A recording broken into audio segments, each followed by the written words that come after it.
رمضان کا مہینہ ہے رمضان، بخشش کا ہے سامان، اس ماہ میں نازل ہوا قرآن، مالک کا ہے احسان۔ اعوذ باللہ السمیع العلیم من الشیطان الرجیم، بسم اللہ الرحمن الرحیم، الحمد للہ رب العالمین، والصلاة والسلام علی رسولہ الکریم و اہل بیتہ الطیبین الطاہرین، لا سیما بقیت اللہ فی الاراضین، روحی و ارواح العالمین لتراب مقدمہ الفدا ولعنت اللہ علی اعدائہم اجمعین، اما بعد۔ قال اللہ تعالی فی کتابہ الکریم، بسم اللہ الرحمن الرحیم، والعصر ان الانسان لفی خسر الا الذین آمنوا وعملوا الصالحات وتواصوا بالحق وتواصوا بالصبر، صدق اللہ العلی العظیم۔ عزیزان گرامی قدر، انشاءاللہ آج ہم چند ایک مطالب سورہ مبارکہ عصر کی تفسیر کے حوالے سے آپ کی خدمت میں عرض کریں گے، اور یقیناً گفتگو جو ہے وہ اب آخری ایام ہے، ان میں تفصیل میں بہت زیادہ جانا ممکن نہیں ہے، تو اس ابتدائی طور پر جو ہے وہ کچھ مطالب آپ کی خدمت میں اجمالی طور پر عرض کر کے انشاءاللہ آپ کی زحمتوں کو میں تمام کروں گا۔ سورہ مبارکہ عصر تقریباً یعنی قرآن کریم کی ان معروف سورہ میں سے ہے کہ اکثر جو ہے یعنی اغلب جو مومنین ہیں وہ اس سورہ کی تلاوت سے بھی مستفید ہوتے رہتے ہیں، اور اجمالی طور پر ان کے جو الفاظ ہیں ان کی طرف اور معنی جو ہے ان کی طرف بھی متوجہ ہیں۔ قرآن کریم کی جو مختصر ترین سورہ ہیں، یعنی سورہ کوثر کے بعد غالباً جو ہے وہ سب سے مختصر سورہ جو ہے سورہ مبارکہ عصر ہے، اور اس سورہ کے اندر اس کے اختصار کے باوجود اس کی جامعیت، یعنی مختصر اور مفید طور پر اگر کوئی شخص جو ہے وہ الہی برنامے کو سمجھنا چاہتا ہے، دین مبین اسلام کے شیڈیول کو جاننا چاہتا ہے، یہ جاننا چاہتا ہے کہ دین مبین اسلام بہت مختصر الفاظ میں کہا جائے کہ بھئی دین کیا ہے، اسلام کیا چاہتا ہے، تو اس مختصر ترین اور جامع ترین قرآن کا جو انٹروڈکشن ہے، دین کا جو انٹروڈکشن ہے، یا جو اس کا مینول ہے، یا جو اس کے اہداف ہیں، ان کو بیان کرنے کے لیے سورہ مبارکہ عصر جو ہے وہ نہایت ہی مفید ہے۔ اسی طرح سے خود ہمارے سمجھنے کے لیے دیکھیے، انسان اگر واقعاً سمجھدار ہو، اس قید کے ساتھ اگر سمجھدار ہو،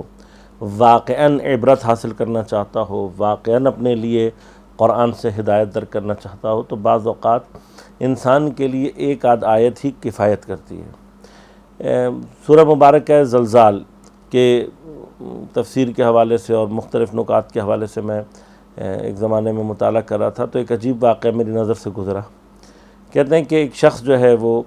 پیغمبر اکرم صلی اللہ علیہ وسلم نے، جیسا کہ آپ سب مستحضر بھی ہیں، آپ لوگوں کے ذہن میں بھی ہوگا کہ پیغمبر اکرم صلی اللہ علیہ وآلہ وسلم نے اصحاب صفہ، ایک چبوترا تھا جس کو مسجد نبوی میں تیار کیا گیا، اور اس میں بے گھر افراد کے، جن کی کوئی خاص فیملیز بھی نہیں تھیں، یا مطلب فیملی نہیں تھی، گھر بھی نہیں تھا،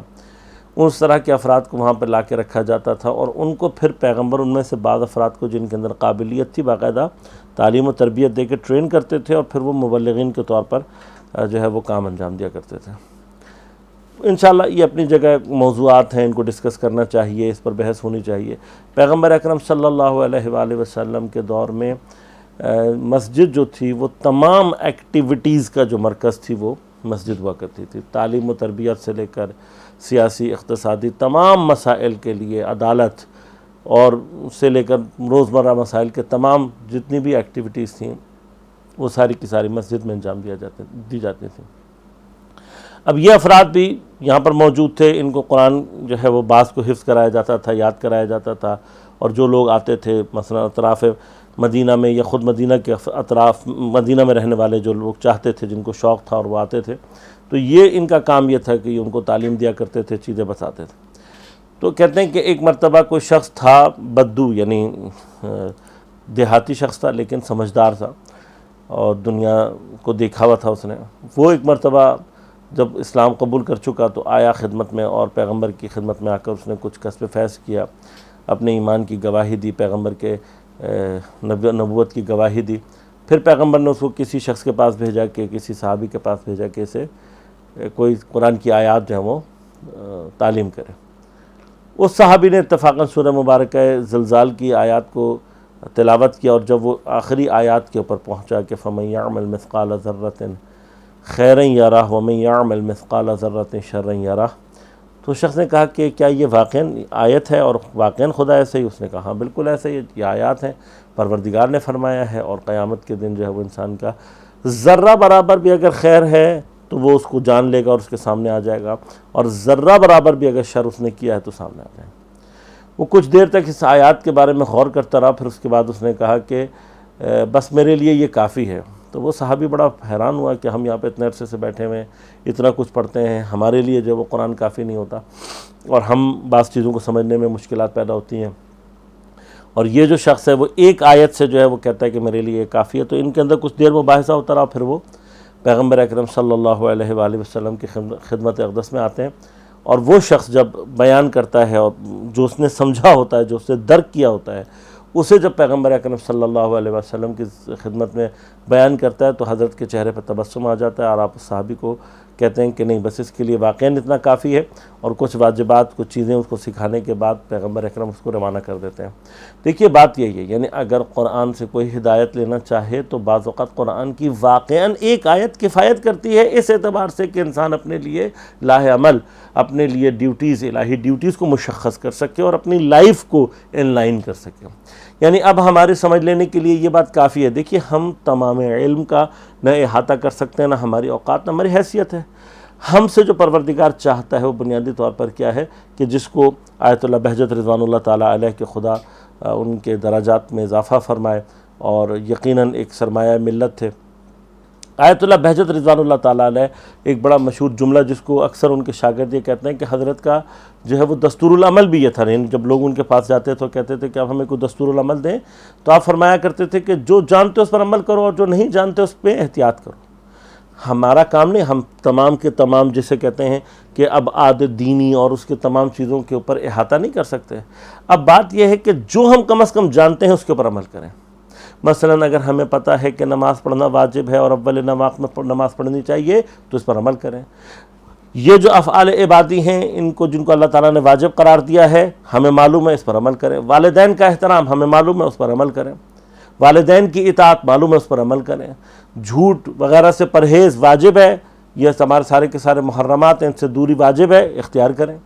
لہذا فرمایا کہ جو کچھ تمہیں معلوم ہے اس پر عمل کرو، اور جو تم نہیں جانتے اس کے بارے میں احتیاط کرو۔ اسی طرح سے امام محمد باقر علیہ السلام کی ایک حدیث مبارکہ ہے جس کے اندر آپ فرماتے ہیں کہ وہ جو تم جانتے ہو اگر اس پر عمل کرو گے تو اللہ تعالیٰ تمہیں وہ بھی تعلیم کر دے گا جو تم نہیں جانتے۔ لہذا ایک سلسلہ ہے، بس جتنا ہم جانتے ہیں کم از کم اس کے اوپر عمل کریں۔ اور بعض اوقات ان میں کچھ آیات اور کچھ سورہ ایسی ہیں کہ جو ہماری پوری زندگی کا لائحہ عمل۔ اب اسی سورہ مبارکہ زلزال کی آیت کو آپ تصور کریں، اگر انسان اپنی زندگی میں اس توجہ کے ساتھ زندگی گزارنے کی کوشش کرتا ہے کہ مجھ سے ذرہ برابر بھی جو ہے وہ برائی انجام نہ دوں میں، ذرہ برابر بھی جو ہے وہ شر انجام نہ دوں میں کیونکہ میرے سامنے آئے گا، اور اپنی زندگی میں کوشش کرے کہ ذرہ برابر بھی خیر اس سے مس نہ ہو اور اس کو انجام دینے کی کوشش کرے، تو پھر انسان کی زندگی خود بخود ایک شیپ پیدا کرتی ہے، خود بخود اس کا جو لائحہ عمل ہے وہ متعین ہو جاتا ہے، اور اس کی زندگی میں جو ریکوائرڈ تبدیلی ہے وہ ظہور کرتی ہے۔ لہذا ہمارے پاس جو ہے وہ اس اعتبار سے یعنی قرآن کے اندر بعض مقامات ایسے ہیں کہ جہاں پر ایک جملے کے اندر یا ایک آیت کے اندر گویا اللہ تعالیٰ نے پوری زندگی کا لائحہ عمل جو ہے وہ ہمیں دے دی۔ اسی طرح سے سورہ مبارکہ عصر میں بھی کہ جو اس کی تیسری آیت ہے وہ گویا پوری زندگی کا جو ہے وہ ہمیں نچوڑ دے دیتی ہے، ایک لائحہ عمل ہے، لیکن ترتیب بڑی خوبصورت ہے سورہ مبارکہ عصر کی۔ ابتدا میں اللہ تعالیٰ جو ہے وہ ایک قسم کھا رہا ہے، والعصر، قسم ہے عصر کی۔ اب عصر کے حوالے سے گفتگو ہے، اور یقیناً آپ متوجہ ہوں گے کہ یا آپ نے سنا ہوگا اس سے پہلے کہ عصر سے کیا مراد ہے۔ تو مختلف تفاسیر میں مختلف علماء نے مختلف ابحاث کر کے اس پر بحث کی ہوئی ہے، اس کے متعلق کچھ ادلہ بھی پیش کیے ہیں، بعض میں کچھ سپورٹنگ روایات بھی موجود ہیں۔ عصر بنیادی طور پر عربی کا جو اصل معنی ہے وہ نچوڑنے کے معنی میں، کسی بھی چیز کے نچوڑ کو عصر کہتے ہیں۔ اسی طرح سے اس کا اطلاق جو ہے وہ وقت میں بھی معین وقت جو ہے وہ عصر کا وقت جو ہے اس وقت کو عصر کیوں کہتے ہیں؟ اس لیے کہ عام طور پر جو ہے وہ انسان کی آپ دیکھیں دفتری زندگی جتنی بھی ہے، تعلیمی زندگی جتنی بھی ہے، عصر کا جو ٹائم ہوتا ہے وہ آپ کی پورے دن کے نچوڑ کے طور پر، اور اینڈنگ جو پوزیشن ہوتی ہے آپ کے دن کو اینڈ آپ تک پہنچا رہے ہوتے ہیں، وہ تقریباً عصر کا ہوتا ہے۔ خوب ہمارے ہاں کراچی میں تو حالات جو ہیں وہ عجیب و غریب ہیں، لوگ راتوں کو جاگنے، دن کو سونے، تو ایک عجیب ہی سلسلہ ہے۔ لیکن آپ دیکھیے اللہ تعالیٰ نے تمام جتنے بھی جانور اور حیوانات ہیں ان میں سے اکثریت، پرندوں کی ایک اکثریت جو ہے اس کا روٹین یہی ہے کہ وہ سارا دن جو ہے وہ اپنے لیے رزق و روزی تلاش کرتے ہیں، اور شام کے ٹائم جو ہے وہ اپنے گھونسلوں میں اور اپنے گھروں کو جو ہے واپس پلٹتے ہیں۔ اسی طرح سے عام طور پر میں نے عرض کیا کہ ابھی بھی اغلب جو دنیا کے لوگوں کی روٹین ہے وہ یہی ہے کہ وہ صبح سے واسطہ ہے امیر المؤمنین کی مظلومیت کا، تمام مؤمنین و مؤمنات کو اپنے حفظ و امان میں رکھ، پریشانیوں کو دور فرما، مشکلات کو آسان فرما۔ آج کی شب جمعہ بھی ہے، قبولیت دعا کی شب ہے، شب قادر بھی ہے۔ دعا کیجئے بحق امیر المؤمنین، پروردگار تمام مرحومین کے، تمام مؤمنین کے گناہان کبیرہ و صغیرہ کو معاف فرما، اور جتنے ہمارے مرحومین ہیں ان کے گناہان کبیرہ و صغیرہ کو معاف فرما، تمام مؤمنین کو عاقبت بخیر فرما۔ بار الہٰ تمام مؤمنین کو صحت کامل عاجل عنایت فرما، خصوصاً بحق امیر المؤمنین۔ بار الہٰ جتنے لوگ بھی دنیا میں خصوصاً مؤمنین اور بالعموم تمام انسانوں کو اس وبا سے اپنے حفظ و امان میں رکھ۔ بار الہٰ رہے ہیں ان کے اوپر جو ٹائم ہے اس کی کیفیت یقیناً زمین کے جو ہے وہ وقت کی کیفیت سے اب یہ جو زمان، اس کو کہتے ہیں زمان کا ہی ایک حصہ وقت کہلاتا ہے، کہ جو کہ سیکنڈوں سے لے کر جو ہے وہ سال اور صدیوں تک جو ہے اس کو کی تقسیم ہے۔ لیکن خود جو یہ کیفیت ہے کہ جو ریلیٹیوٹی ایجاد ہوتی ہے، جس کو خاص طور پہ فلسفے میں منصرم الوجود کہتے ہیں۔ منصرم الوجود یعنی ہر لحظے کے اندر پیدا ہو کر ختم ہو رہا ہوتا ہے۔ لہذا اس پر فلسفے میں تو خیر اپنی جگہ پہ عجیب بحثیں ہیں کہ اصل وقت ہے کیا، زمان چیز کیا ہے، اصل وجود رکھتا بھی ہے یا نہیں رکھتا، کیونکہ ہر وہ لحظہ جس کو آپ وجود کہہ رہے ہوتے ہیں وہ ختم ہو رہا ہوتا ہے۔ جو ختم یعنی پاسٹ ہو چکا ہے وہ گویا ختم ہو چکا ہے، جو فیوچر ہے وہ ابھی تک آیا نہیں ہے، تو کیا چیز ہے یہ بحثیں، بہرحال اس کی طرف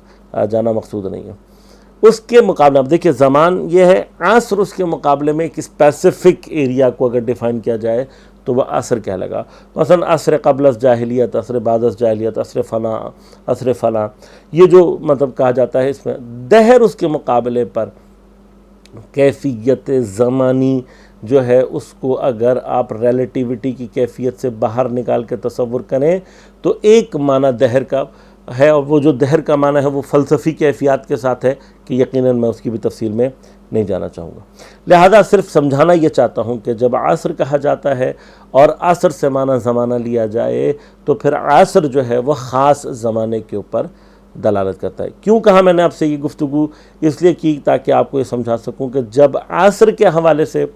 یہ بحث شروع ہوتی ہے کہ اگر اس سے مراد خاص زمانہ ہے تو خاص زمانے سے کون سا مراد ہے، اس لیے اس وجہ سے اس سے بعض لوگوں نے عصر کا وقت جو میں نے ابھی آپ کی خدمت میں عرض کیا کہ اس کو کہا گیا کہ وقت عصر مراد ہے، بعض نے کہا نہیں وقت نہیں، نماز عصر، کیونکہ صلاۃ الوسطیٰ جو ہے وہ عصر کی نماز کو ہی کہا جاتا ہے، اور قرآن کریم میں جس نماز کے لیے بطور خاص تاکید کی گئی ہے وہ صلاۃ الوسطیٰ ہے، اور صلاۃ الوسطیٰ نماز عصر کو کہا گیا۔ لہذا اس اعتبار سے چونکہ ایک خاص تاکید موجود ہے، اب اسی ریفرنس سے جو ہے وہ قسم استعمال کی جا رہی ہے۔ بعض نے کہا نہیں خاص زمانہ مراد ہے اور عصر روز یعنی شب و روز کے درمیان میں، ورنہ خود شب و روز کے لیے بھی استعمال ہوا ہے، اور بعض فقہا کے نزدیک عصر سے مراد یہ شب و روز ہی ہیں۔ لیکن اکثریت کا جو رجحان ہے وہ زمانہ خاص۔ اب زمانہ خاص میں بھی جو پھیرے نکلتے ہیں، تعلیمی میدان میں بچے ہیں، صبح صبح اسکول جاتے ہیں، اور یہ سارے کے سارے لوگ عصر کے ٹائم جو ہے وہ گویا اپنی زندگی کا ایک خلاصہ، ایک نچوڑ اور اس کو ایک اینڈنگ سچویشن جو ہے اس کو دے رہے ہوتے ہیں۔ لہذا عصر کے وقت کو جو ہے وہ عصر، لیکن خود بعض اوقات اس کا اطلاق جو ہے وہ عصر سے مراد زمانے پر بھی ہوتا ہے۔ زمانے کے لیے جو ہے وہ خود لفظ زمان ہے، عربی میں استعمال ہوتا ہے، لفظ عصر استعمال ہوتا ہے، اور ایک دہر استعمال ہوتا ہے۔ دہر جو ہے اس کا تعلق جو ہے وہ بعض اوقات زمان کو اگر دیکھا جائے، کنسیڈر کریں پہلے، زمان جو ہے وہ ایک ریلیٹو وجود ہے کہ جو زمین اور آسمان میں زمین کی حرکت کی وجہ سے وجود میں آتا ہے۔ لہذا مثلا time on earth is different from the time on moon یا ٹائم آن ڈفرینٹ پلانٹس، مختلف جو سیاح جو جریانات یا جو حالات پیش آئے، جو واقعات پیش آئے، ان کو سامنے رکھتے ہوئے کیا واقعاً ہم یہ تصور کر سکتے ہیں کہ پیغمبر کا زمانہ جو ہے وہ دین کے غلبے کا زمانہ ہے؟ مولائے کائنات کے ساتھ جو حالات پیش آتے ہیں ان کو سامنے رکھتے ہوئے اور اب تک بھی جو کیفیات ہیں ان کو سامنے رکھتے ہوئے یہ کہنا تھوڑا سا مشکل ہے کہ دین مبین اسلام نے وہ والی کیفیت جو ہے غلبے کی وہ جو ہے وہ پیدا کر لی ہے۔ مثلا ولو جس کو امام پروردگار فرماتا ہے کہ اللہ تعالیٰ نے یہ جو دین بھیجا ہے اس کو دیگر دینوں پہ لیظہر علی الدین کلہ، دیگر تمام دینوں کے اوپر جو ہے اس کو اظہار، اس کو غلبہ کے لیے ولو کرہ المشرکون، تو کیا واقعاً وہ غلبہ جو ہے وہ حاصل ہو چکا تھا؟ اگر ہو چکا تھا تو پھر اس غلبے کے کو زوال کیوں پیدا ہوا؟ اسی طرح سے وجاء الحق وزہق الباطل ان الباطل کان زہوقا، کیا یہ واقعاً معنی جو ہے وہ پیدا ہو چکا یا نہیں؟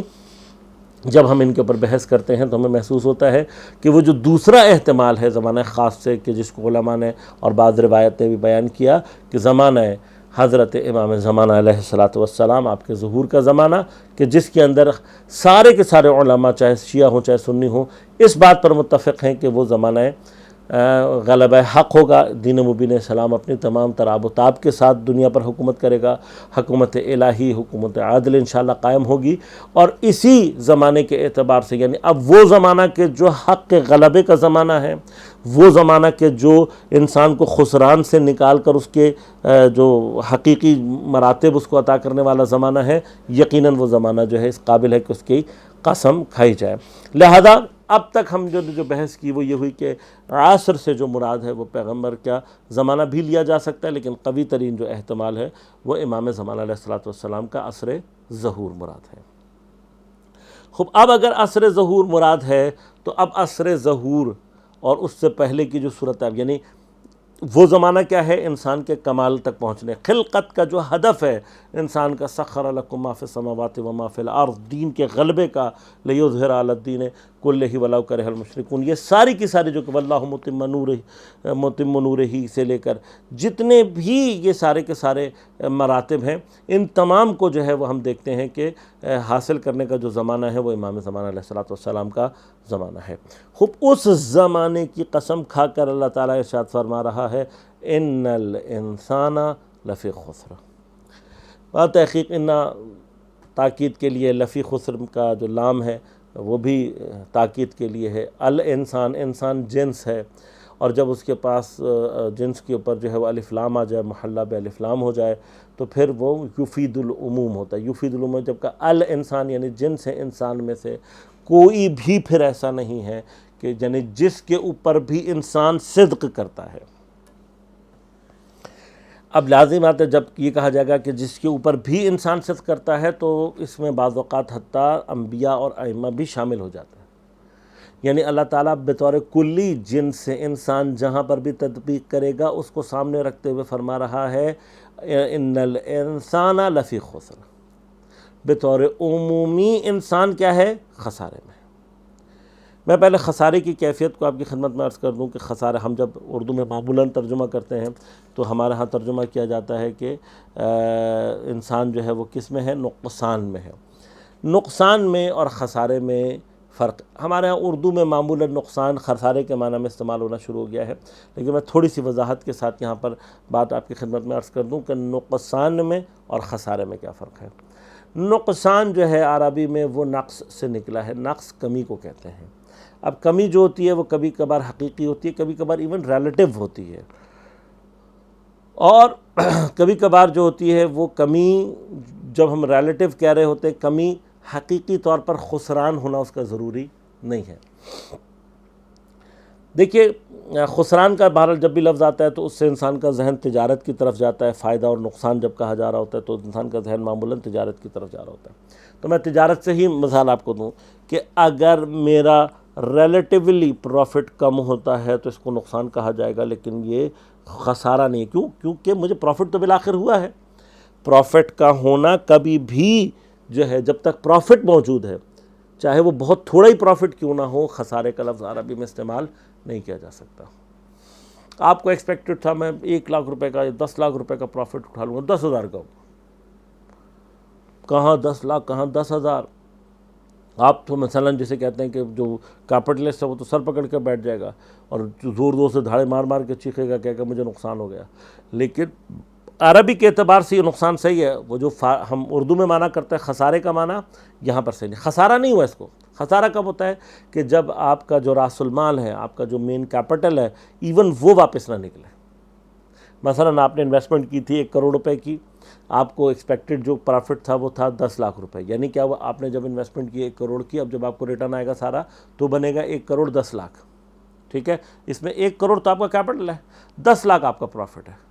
میں نے عرض کیا کہ اس 10 لاکھ میں سے اگر 1 روپے بھی اگر اوپر آ رہا ہے تو عربی کے اعتبار سے آپ نے خسارہ، حتیٰ اگر 1 کروڑ آپ نے ڈالا اور 1 کروڑ ہی واپس آ گیا تب بھی آپ اس کو خسارہ نہیں کہہ سکتے۔ یہاں پہ ہم یہ کہتے ہیں کہ نو پروفٹ نو لاس والی سچویشن ہے، اس سچویشن تک کو بھی جو ہے وہ خسارہ نہیں کہا جاتا۔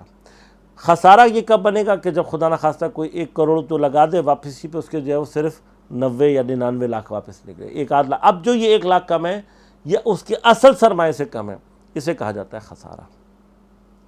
بس نقصان کا جو تعلق ہے وہ کمی منافع سے ہے، لیکن خسارے کا جو تعلق ہے وہ اس لیول پر پہنچ جاتا ہے کہ جہاں پہ منافع تو ہیچ، اصل جو کیپٹل ہے انسان کا، جو اصل سرمایہ ہے وہ کم ہونا شروع کر دے، اس کے اندر کمی آنا شروع ہو جائے۔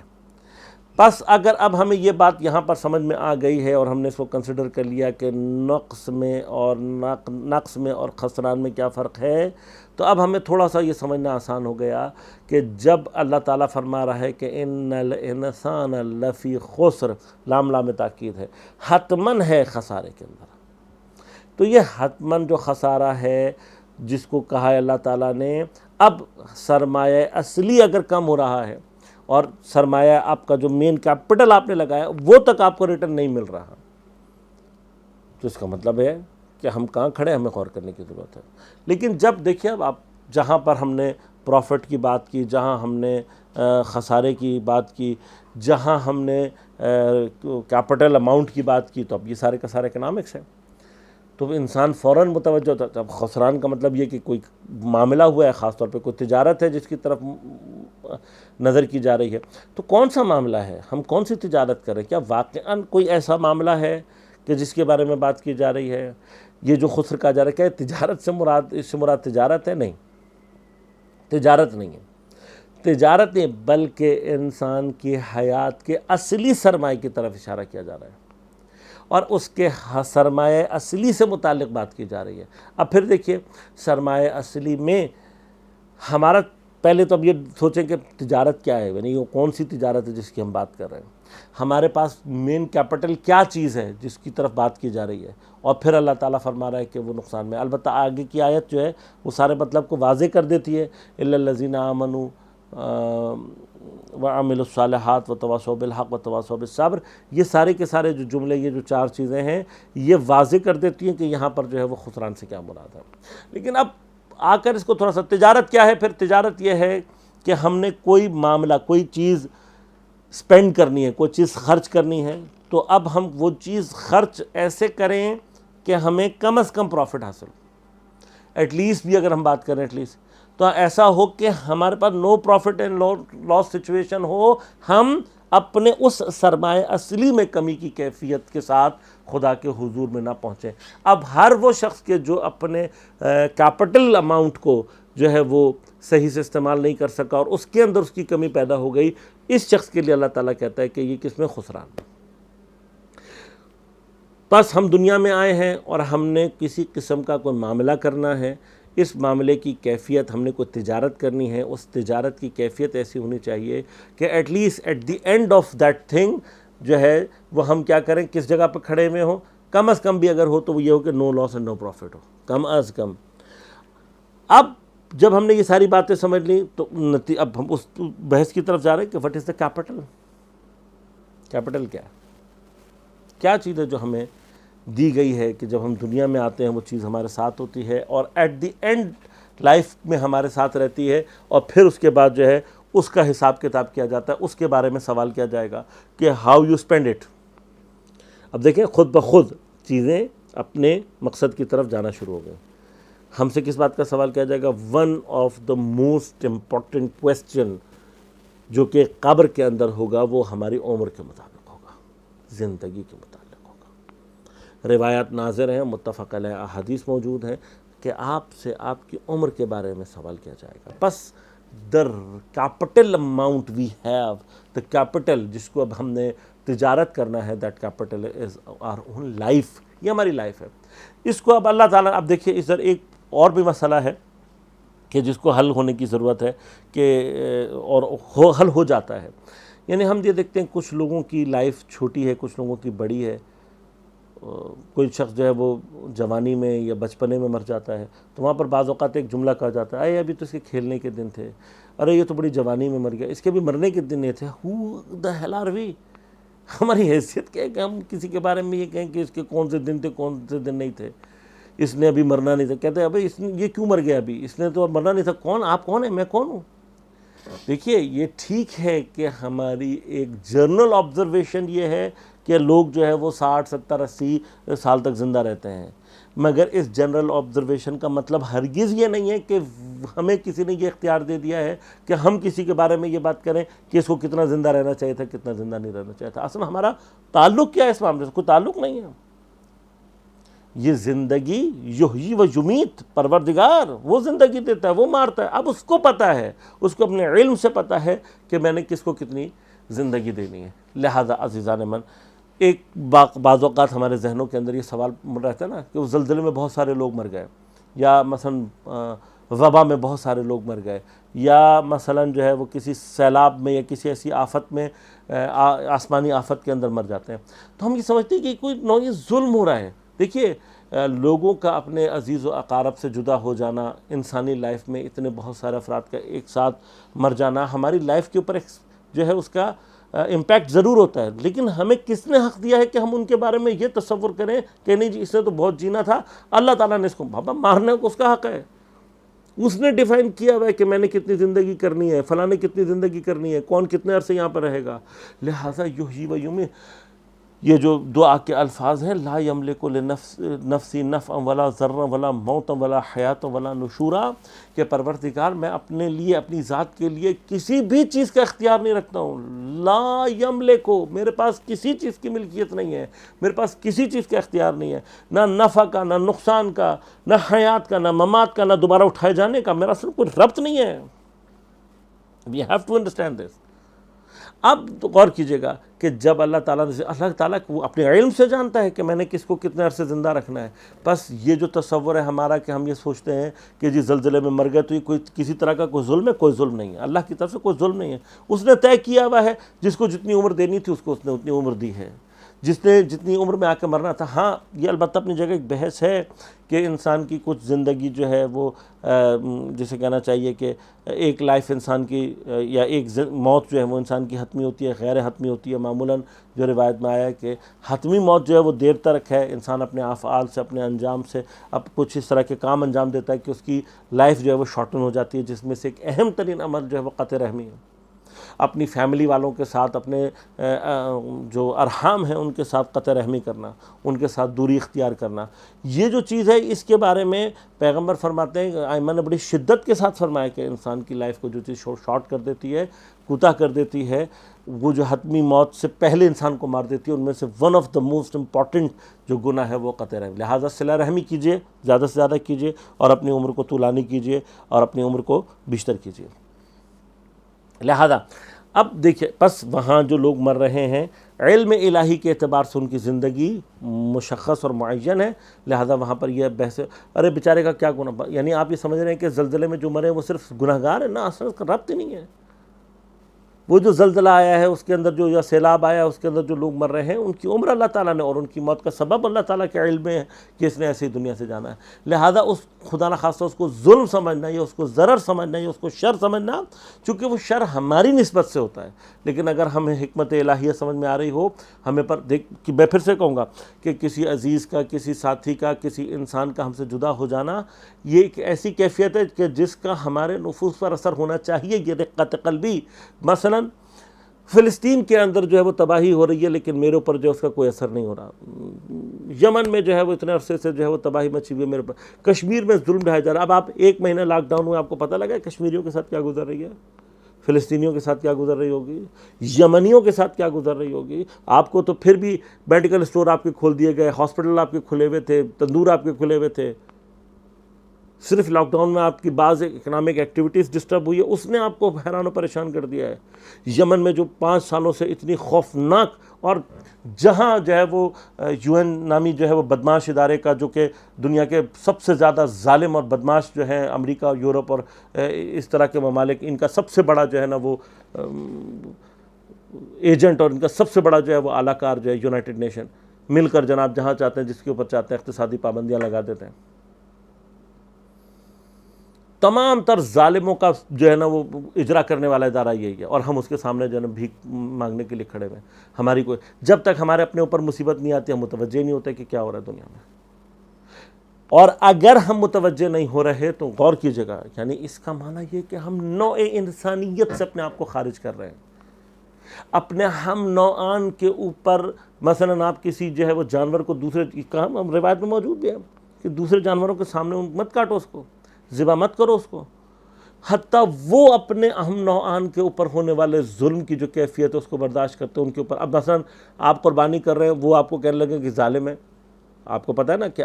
ان کو اللہ تعالیٰ نے آپ کے لیے مسخر کیا ہے، آپ ان کو پال رہے ہیں، انسانی فائدہ وغیرہ وغیرہ، آپ کو چونکہ پتہ ہے اس لیے آپ کہو گے کہ نہیں، یہ جو میں اس کو قتل کر رہا ہوں یا جو اس کو ذبح کر رہا ہوں میں، یہ ظلم نہیں ہے، بلکہ اس کا ذبح جو ہے وہ ایک عظیم فائدے کے لیے چونکہ کام آنے والا ہے۔ تو میں اپنے عمل کے لیے جو ہے وہ توجہ رکھ سکتا ہوں، اللہ کے عمل کے لیے توجہ نہیں کر سکتا۔ عزیزان من، ان باتوں کو توجہ دینے اور سمجھنے کی بشدت ضرورت ہے۔ اب ہم نوعان یعنی حیوانات کے اندر یہ سینس موجود ہے کہ آپ جو ہے وہ اگر ان کے اوپر ظلم ڈھائیں گے تو باقی جو ہے وہ ظلم کی کیفیت کو محسوس کرتے ہیں۔ اگر میں انسان ہونے کے بعد اپنے ہم نوعان کے اوپر ہونے والے ظلم کی کیفیت کو نہ سمجھ رہا ہوں، نہ اس کے اوپر ریئیکشن شو کر رہا ہوں، تو مجھے اپنے اندر جھانکنے کی ضرورت ہے کہ کہیں ایسا تو نہیں ہے کہ میں انسانیت کے دائرے سے خارج ہو چکا ہوں۔ غور کریں، ان الانسان، یعنی یہ جو بات کی جا رہی ہے انسانوں کے لیے کی جا رہی ہے، کہیں ایسا تو نہیں ہے کہ ہم جو ہے وہ اصل انسانیت اولئک کالانعام، یہ جو ہے وہ جانوروں کے بل ہم اضل، بلکہ حتی جانوروں سے بھی زیادہ بدتر۔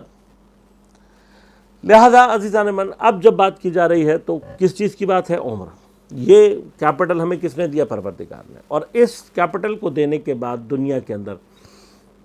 یہ دارالامتحان ہے، امتحان کی جگہ ہے۔ کس چیز کا امتحان لیا جائے گا؟ آپ کی زندگی کا۔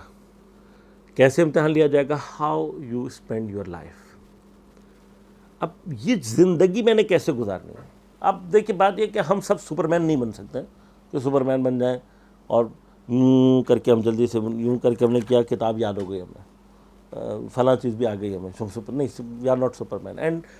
ہم سے اللہ تعالیٰ نے سپرمین بننا چاہا بھی نہیں ہے۔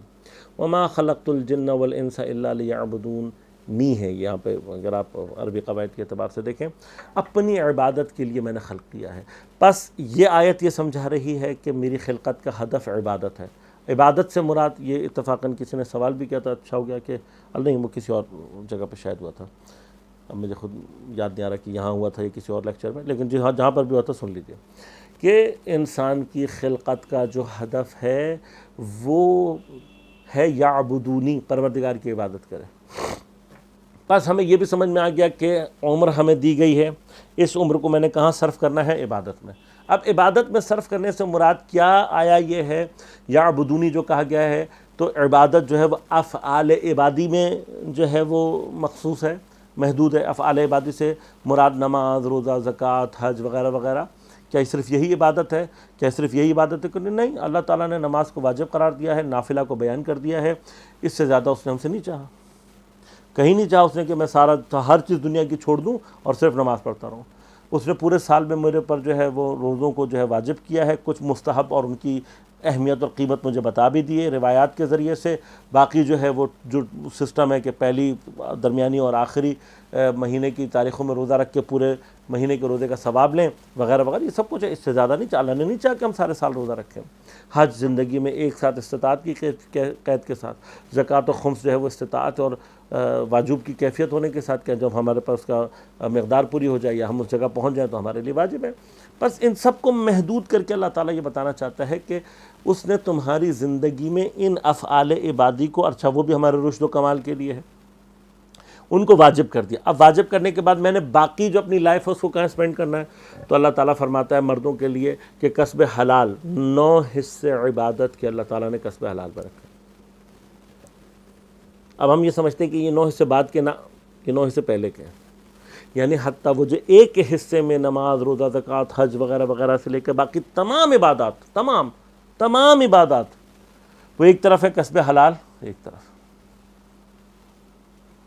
بس کسب حلال، ہم جب تک حلال لقمہ نہیں آئے گا عبادات اپنے معنی نہ پیدا کرے گی. میرے گھر میں اگر حلال نہیں آ رہا، حرام آ رہا ہے، وہ حرام میرے وجود پر اور میری عبادات پر اور میری تمام کیفیتوں کے اوپر کیسا ایٹم بم کا اثر رکھتا ہے مجھے نہیں معلوم. لہذا لوگ جو ہے وہ حرام کما کر جو ہے نا وہ مجلس برگزار کر آتے ہیں، حرام کما کر جو ہے نا وہ یہ سمجھتے ہیں کہ ہم خدا کی راہ میں لگانے کے بعد جو ہے وہ جو حرام ہے وہ ہمارا حلال ہو جائے گا. ہرگز ایسا نہیں. انما یتقبل اللہ من المتقین، اللہ تعالیٰ متقی، اس کو نہیں ہے ضرورت کہ تم حرام کما کے مسجد بناؤ. تم مسجد میں صرف ایک اینٹ دے سکتے ہو، حلال کی وہ دو، اس کا اثر زیادہ بہتر ہوگا اس سے کہ جو تم حرام پیسہ جو ہے وہ مسجد کو دو گے یا حرام پیسے سے کوئی کام کرو گے. امام حسین کو آپ کی دیگیں نہیں چاہیے، آپ اپنے خلوص کی نیت کے ساتھ حلال پیسے سے پانی کی نظر دلا دیں گے، امام حسین کو وہ قبول ہے، اس کا اثر زیادہ ہوگا، ان دیگوں کا اثر نہیں ہوگا کہ جو حرام پیسے سے ریاکاری کے لیے، دکھاوے کے لیے کی جائے گی. لہذا اس کی بات کی طرف توجہ رکھیں. اب ہمارے پاس اللہ نے یہ زندگی ہمیں دے دی. ادھر یہ سمجھا دیا اچھا خواتین کیا کریں؟ خواتین کے لیے گھرداری. دیکھیے یہ بڑی لمبی چوڑی بحث ہے، اب میں اس میں نہیں جانا چاہتا. کہ ایسا نہیں ہے کہ دین جو ہے وہ خواتین کو ان کے اجتماعی رول سے منع کرتا ہے. جناب سیدہ سلام اللہ علیہ، جناب زینب سلام اللہ علیہ اور اہل بیت علیہ الصلوۃ والسلام کے بہت ساری خواتین، جناب معصومہ سلام اللہ علیہ، جناب حکیمہ خاتون وغیرہ وغیرہ، ان سب کی زندگی میں ہم نے دیکھا ہے ان کا باقاعدہ سوشل رول موجود ہے. دین آپ کو منع، لیکن دین یہ کہتا ہے کہ تمہاری پرائیورٹی میں تمہاری گھرداری جو ہے وہ ٹاپ پر ہونی چاہیے. تم اس چیز کو انجام دینے کے بعد اب اپنا رول پلے کر رہے ہو معاشرے میں، as a teacher, as a doctor, as a engineer, as a فلاں، کچھ بھی کر رہے ہو، نو پرابلم. لیکن اب اگر تم اپنی اس ابتدائی ذمہ داری کو انجام نہ دے کر کچھ اور انجام دے رہی ہو، اس کی حیثیت اپنی جگہ ہے، ٹھیک ہے. یہ بالکل ویسے ہی ہے کہ میں کسب حلال کے جو ہے وہ 9 جو مرحلے، 9 جو اس کا اللہ تعالیٰ نے درجات بیان کیے، یعنی 90% والا جو معاملہ ہے اس کو تو میں نے نگیٹ کر دیا، اور 10% کو جو ہے وہ میں کوشش کر کے میں چاہتا ہوں کہ میں سیر اللہ کے جو ہے وہ آخری نکات تک پہنچوں. پاسبل نہیں. لہذا اب اللہ تعالیٰ نے ہمیں زندگی دی، افعال واجب، اس کے بعد اللہ تعالیٰ ہمیں متوجہ کرتا ہے انسانوں کو مختلف ڈائمنشن میں. کسب حلال بھی ہے ادھر سے. اسی کے درمیان میں دین ہم سے کیا چاہتا ہے؟ دین یہ چاہتا ہے کہ آپ اپنے امکانات کو سامنے رکھیں، اپنی مشکلات کو سامنے رکھیں، اپنے مزاج جو آپ کے اندر اللہ تعالیٰ نے کوالٹیز دی ہیں ان کو سامنے رکھیں، اور تمام ان چیزوں کو کیلکولیٹ کرنے کے بعد آپ کن پرابلمز میں گھرے ہوئے ہیں، کن مشکلات میں گھرے ہوئے ہیں، سب سے پہلے اپنے اندر سے وہ چیز نکالیں کہ جو اللہ تعالیٰ نے آپ کو ان بلٹ اور گاڈ گفٹڈ صلاحیت دی ہے. To find out that soul quality of yours, God gifted quality, اگر وہ آپ اس کو دریافت کر لیتے ہیں تو پھر آپ کے لیے جو ہے وہ آگے کا سفر جو ہے بڑا آسان ہو جاتا ہے. کیونکہ وہ چیز جو اللہ تعالیٰ نے آپ کو گاڈ گفٹڈ دی ہوئی، اچھا sometimes you have to work on it. کبھی آپ کو اس کو دریافت کرنے کے لیے مختلف تجربات سے گزرنا پڑتا ہے، کبھی آپ کو اس کو نکالنے کے لیے کسی ایکسپرٹ سے ملنا پڑتا ہے. ایک کام ہے، لیکن اگر آپ نے وہ دریافت کر لیا کہ میرے اندر جو ہے، اسی لیے یعنی سیر اللہ ہمیں اساتید کی جو اہمیت ہے ان کا اسی لیے کہا گیا کہ استاد باقاعدہ بعض اوقات یہ کام کرتا ہے کہ آپ کے اندر سے وہ جو سول کوالٹی ہے اس کو نکال لیتا ہے. اور اس نے اگر وہ سول کوالٹی نکالنے کے بعد آپ کو ٹریک دے دیا، نو آپ پرواز کریں گے. بالکل اسی طرح سے اگر آپ کے اندر سے آپ کی سول کوالٹی نہیں، اب آپ کو پتہ لگ گیا کہ میرے اندر یہ، لہذا وہ جو انگلش کی کوٹیشن ہے کہ if your job is your hobby then you have to do nothing, کیونکہ آپ جاب نہیں کر رہے ہوتے، اس وقت کیا کر رہے ہوتے آپ اپنی جو ہے وہ ہابی کو جو ہے وہ پورا کر رہے ہوتے ہیں. مثلا فرض کریں کہ آپ کی ہابی جو ہے وہ ریڈنگ ہے، اور آپ کو جاب بھی ایسی مل جائے which is related to research and reading, تو پھر آپ کو کیا، آپ کو تو مزہ آ گئے کہ بھائی یہ تو بہترین کام ہو گیا، مجھے تو کتاب پڑھنی تھی، مجھے کتابوں سے شغف تھا، مجھے تو آپ کا دماغ فلسفی ہے اور آپ کو اسی سے ریلیٹڈ کسی چیز میں مل جاتا ہے کام. تو آپ اگر وہ چیز نکالنے کے بعد اپنے آپ کو ٹریک پر لے کر آئیں، مگر یاد رکھیے گا اس سارے کا ہدف جب تک خدا نہ ہو، اس سارے کا ہدف جب تک الہی نہ ہو، تب تک ہم کسی جگہ تک نہیں پہنچ سکتے. لہذا اپنے اندر وہ سول کوالٹی، اب عمر کا حصہ جو ہے وہ میں نے اپنا صرف کرنا ہے، یہ میرا کیپٹل ہے. اس کیپٹل میں جتنا جلدی میں متوجہ ہو جاؤں گا کہ اللہ تعالیٰ نے میرے اندر کوئی ایک خاص صلاحیت ایسی رکھی ہے کہ جو اسی وجہ سے، یعنی اس کی میں دوسری ایک تعبیر آپ کی خدمت میں اگر پیش کروں تو وہ جو کہا گیا ہے کہ اسماء الہی، یعنی ہر انسان جو ہے وہ کسی نہ کسی ایک اسم الہی کا مظہر ہوتا ہے. کوئی ایک صفت اللہ کی، اس کے کمال کی کوئی نہ کوئی ایک صفت ہر انسان میں موجود ہے. اس کو نکالنا، ہو سکتا ہے you could be a good engineer, ہو سکتا ہے you could be a good doctor, آپ کے اندر میڈیکل سے ریلیٹڈ ہو سکتا ہے آپ اچھے وکیل، اچھے سیلز مین، اینی تھنگ. اور جب آپ نکال لیں تو اب کرنا کیا ہے، آپ نے اس چیز کو اللہ کے لیے استعمال کرنا، ڈائریکشن دینی ہے. لہذا جیسے ہی اب عبادت اور افعال عبادت ایک طرف ہو گئے، کسب حلال کرنا ہے، لیکن اس دوران اگر آپ کو اپنی گاڈ گفٹڈ صلاحیت مل جاتی ہے، اس صلاحیت کو آپ نے الہی رخ پہ دینا ہے.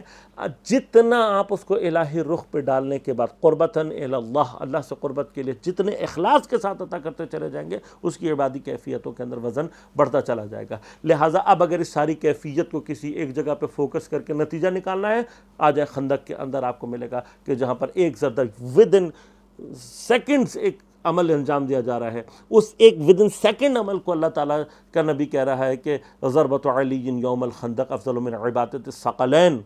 ثقلین کا معنی کیا ہے؟ کسی نے جو ہے وہ ایک اہل سنت کے کسی بڑے عالم سے پوچھا، کہا کہ مثلا حضرت ابوبکر زیادہ افضل ہے، یہ پرانا مسئلہ چلا رہا ہے، حضرت ابوبکر جو ہے افضل ہیں یا حضرت علی علیہ السلام. اس نے کہا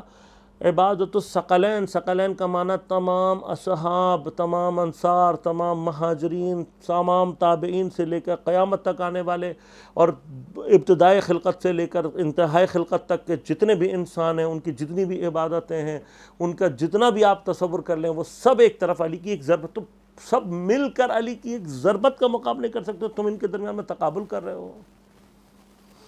لیکن یہ مقام ہمیں یہ سمجھا رہا ہے کہ جو عبادی کیفیات ہیں دیٹ ناٹ، وہ منحصر نہیں ہیں کس چیز کے اندر کہ ہم جو ہے وہ ان کو انحصار دے دیں اس کا افعال عبادی کے اندر، بلکہ میرا کسی بھی عمل، میرا کوئی بھی ڈائمنشن آف دی عمل جو ہے وہ اگر الہی ہے، اس کو میں قربتاً الی اللہ انجام دے رہا ہوں، اور اس کو جو ہے وہ میں تمام تر خلوص کے ساتھ انجام دے رہا ہوں، تو اٹ سیلف وہ عبادت بنتی چلی جائے گی. اس سے ریلیٹڈ اور بھی مسائل ہیں، لیکن لازماً اب اس کی طرف نہیں جانا چاہتا. آج کے سیشن کا ویسے بھی وقت ختم ہو رہا ہے، کل اس کو ہم تھوڑا سا کنٹینیو کریں گے، اور کل انشاءاللہ ہمارا آخری سیشن ہوگا، تو شب عید کے حوالے سے بھی کچھ مطالب ہیں جو آپ کی خدمت میں عرض کروں گا. لیکن ابھی اس کو ہم خلاصہ کرتے ہیں. ان الانسان لفی خسر، خسارے میں ہے. What is your capital? Is your عمر جو آپ کو دی گئی ہے. اس کیپٹل کو کرنا کیا ہے، وے ٹو یوز. وما خلقت الجن والانس الا لیعبدون، اللہ کی عبادت. وٹ ڈز عبادت مین؟ صرف نماز، روزہ، زکوٰۃ؟ نہ، تمام. اب پوری زندگی کا اب وہ جو شیڈیول ہے وہ آگے آ رہا ہے. الا الذین آمنوا وعملوا الصالحات وتواصوا بالحق وتواصوا بالصبر. کہ کل انشاءاللہ اس کو یہیں سے کنٹینیو کر کے گفتگو کو انشاءاللہ سورہ عصر کی تفسیر کو بھی مکمل کریں گے، اور اگر خدا نے ہمیں توفیق دی انشاءاللہ تو کچھ مطالب جو ہے وہ شب عید کی فضیلت کے حوالے سے آپ کی خدمت میں عرض کروں گا. اس دعا کے ساتھ آج کے سلسلے کا اختتام کرتے ہیں کہ میں نے آپ سے عرض کیا تھا، دوبارہ دہراؤں گا کہ ماہ مبارک کے رمضان اختتام نہیں بلکہ اپنے کمال کی طرف، اپنے اتمام کی طرف بڑھ رہا ہے. لہذا اس میں یقیناً آپ کے اوپر کچھ کیفیات ایسی طاری ہوں گی، ادھر سے عید بھی نظر آ رہی ہوگی آپ کو. ان ساعتوں کو اپنے لیے استعمال کرنے کی کوشش کریں. آپ کے اندر جو پیورٹی لیول ہے وہ ابتدائی رمضان کے مقابلے میں اب تک بہت زیادہ ہو چکا ہے. 30 روزوں کے آثار آپ کے وجود کے اوپر، آپ کے اعمال کے اوپر، آپ کی روح کے اوپر اس وقت جو ہے وہ ہو رہے ہوں گے۔ نفس کو اپنے اور خدا کے درمیان میں رکاوٹ نہ بنائیے، دنیا کو اور اس کی رنگینیوں کو اپنے اور خدا کے درمیان میں رکاوٹ نہ بنائیے۔ تمام تر توجہات کو دیکھیے، آپ نے you have done a lot of things, اب بالکل آخری ایک آدھ دن ہے، تمام تر کنسنٹریشنز کو اللہ تعالیٰ پر لگائیے، اور پھر لیلۃ الجائزہ انشاءاللہ شب عید فطر جو ہے اس میں اس کو جو ہے وہ اپنے کمال تک پہنچانے اور اللہ سے تقرب کی کیفیات کے ساتھ پورے سال کا اگلا جو برنامہ ہے اس کو اللہ کے ساتھ ڈسکس کریں۔ یہی طریقہ اصل میں دین یہ چاہتا ہے کہ ہم اپنی پوری زندگی کے ایک زکوٰۃ کا مقصد یہ ہے، خمس کا مقصد یہ ہے کہ ہم اپنی زندگی کی اکنامک ایکٹیویٹیز کو جو ہے وہ کنسیڈر کریں، اس میں ہم متوجہ ہوں۔ امر بالمعروف اور نہی عن المنکر کا مطلب یہ ہے کہ ہم اپنی زندگی کی سوشل ایکٹیویٹیز کی طرف متوجہ ہوں، ہمیں معلوم ہو کہ وٹ وی آر ڈوئنگ۔ تولی تبرہ کا مطلب یہ ہے کہ ہم اپنی سیاسی جو زندگی ہے اس میں متوجہ ہوں، ہم کس کو ولی بنا رہے ہیں، ہم کس کے ساتھ برات کر رہے ہیں، ہم کس سے دوری اور کس سے نزدیکی اختیار کر رہے ہیں، آل دا وے، یعنی کوئی بھی چیز آپ کی زندگی کی جو ہے وہ ایسی نہیں ہے۔ نماز کا مطلب یہ ہے کہ آپ اپنی عبادی، اپنی روحانی کیفیات کی طرف متوجہ رہیں کہ وٹ آئی ایم ڈوئنگ۔ اسی طرح سے روزہ، اسی طرح سے دیگر تمام جو چیزیں ہیں، یہ ہماری زندگی کو ایک اسپیسیفک شیڈیول میں لانے کے لیے ہے۔ اللہ تعالیٰ ہم سے نظم چاہتا ہے، پیغمبر اکرم صلی اللہ علیہ وسلم کی جو ہے وہ اس کے اوپر نظم کے اوپر جو ہے وہ تاکید ہے۔ مولا کائنات اپنی وصیت کے جملوں میں کہہ رہے ہیں کہ اوصیکم بتقوی اللہ و نظم امرکم، کہ تم اپنے امر کو منظم کرو۔ اس سے کیا مراد ہے، اس سے کیا چیزیں ہیں، انشاءاللہ یہ اپنی جگہ پر مفصل چیزیں کبھی موقع ملے گا تو ان کو بھی آپ کی خدمت میں عرض کروں گا اصل میں، لیکن انہی الفاظ کے درمیان میں ٹائم مینجمنٹ کی پوری ایک بحث ہے کہ جو اس طریقے سے اللہ تعالیٰ نے ہم تک اور آپ تک پہنچائی ہے۔ دعا کرتے ہیں پروردگار کے اس ماہ پربرکت، ماہ رحمت، ماہ مغفرت کی آخری ساعتوں میں ہماری مغفرت کو محقق فرما، اور ہمارے اعمال کو ایسا فرما کہ ہم اپنے زمانے کے امام کو درک کر سکیں۔ ہماری کوئی عبادت، کوئی عمل، کوئی ایسی چیز جو تیری بارگاہ میں قبولیت کے درجے پر ہو، اور جس کی وجہ سے ہماری کوئی ایک دعا معاملہ نہیں ہے پروردگار کے ساتھ، ہمارے اعمال اس قابل نہیں کہ ہم معاملہ کریں۔ یہ جو جملے ہیں کہ تیرے بارگاہ میں قبول ہو، یہ تیری رضایت کے اعتبار سے، تیری رضایت کا ایک اظہار دعا کی قبولیت کی صورت میں ہے۔ بار الہ اس کیفیت کو درک کرتے ہوئے اگر کوئی ایک دعا تو ہماری قبول کرنا چاہتا ہے، امام زمان علیہ السلام کے ظہور میں تعجیل فرما۔ تمام علماء مراج اعظام کو اپنے حفظ و امان میں رکھ، خصوصاً رہبر معظم انقلاب اسلامی حزب اللہ کی رہبریت، انصار اللہ کی رہبریت، حشد الشعب اس کی رہبریت کی حفاظت فرما، شیخ ابراہیم زگزاگی اور ان کی اہلیہ کی حفاظت فرما، مومنین دنیا میں جہاں جہاں ظالموں سے برسر پیکار ہیں، بحرین میں، یمن میں، عراق میں، شام میں، سعودی عرب میں، لبنان میں، نائجیریا میں، ان سب کو نصرت و کامیابی عنایت فرما، فلسطین، میانمار، کشمیر کے مومنین کی نصرت فرما، طاغوتی قوتوں کو، استکباری قوتوں کو، دین دشمن، اہل بیت دشمن، انسانیت دشمن قوتوں کو نیست و نابود فرما۔ اس وبا کی سبب اگر ہمارے گناہ ہیں اس ماہ مغفرت میں، ان گناہوں سے درگزر فرما کر اس وبا کے خاتمے اور تمام انسانوں کو بالعموم اس سے اپنے زمان میں رکھ۔ لیکن اگر اس کے پیچھے کوئی طاغوتی سازش ہے اور اس سے ریلیٹڈ جتنے بھی امور ہیں، اگر ان میں لوگوں کی سازش موجود ہے تو ان تمام سازشکاروں کو بار الہ نیست و نابود فرما۔ تمام مومنین کو اپنے حفظ و امان میں رکھ، ہم سب کو امام زمان علیہ السلام کے اعوان و انصار میں شمار ہونے کی توفیق عنایت فرما۔ ربنا تقبل منا انک انت السمیع العلیم برحمتک یا ارحم الراحمین۔